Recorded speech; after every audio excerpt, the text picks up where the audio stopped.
O Executivo sonense segue con paso firme de cara á consecución do parque empresarial. Todo pasa agora pola asinatura do convenio entre Concello e Instituto Galego da Vivenda e do Solo, para que este último organismo dependente da Consellería de Economía e Industria se encargue de realizar o traballo técnico necesario para o seu desenvolvemento. Un trámite que podería levarse a cabo nos próximos meses.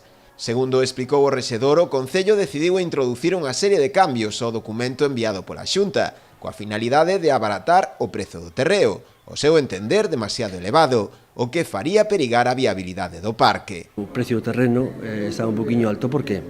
Porque levaba vinculado o parque empresarial unha rotonda na 550 e un vial.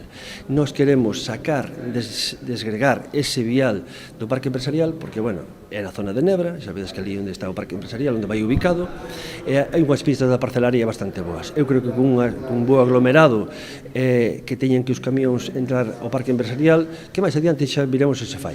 Pero se desgregamos eso, baixamos moitísimo, porque só o coste é case 1 millón de euros, baixamos moitísimo o precio do suelo. Pois así, desta forma, baixaríamos o precio entre 40 e 50 euros, que creo que é un precio bastante competitivo, porque claro, se lle pos un precio a un empresario de 80 ou 100 e pico de euros, que despois tens que fazer a inversión da nave e tal, xa che bota para atrás. Na actualidade xa hai unha reserva de entre 50 e 60.000 metros cadrados de terreos.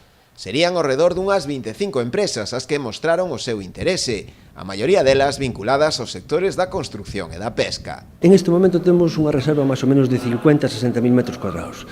Pois vamos a desarrollar esos 40 ou 50.000 que nos próximos días tamén teremos unha reunión co empresario, porque queremos que aquele empresario que ten o compromiso de comprar parcela, que o firme e que tamén poña €1 por metro cuadrado de aval. Que decir, se son 1.000 metros, que reservas 1.000 metros, pois €1.000. Máis que nada para que eso, oye, eu non lle encontro sentido, temos que aprender de errores que se cometeron, de parques empresariais que hai feitos por aí, cheos de maleza. O futuro parque empresarial estaría situado na zona de Cans, na parroquia de Nebra.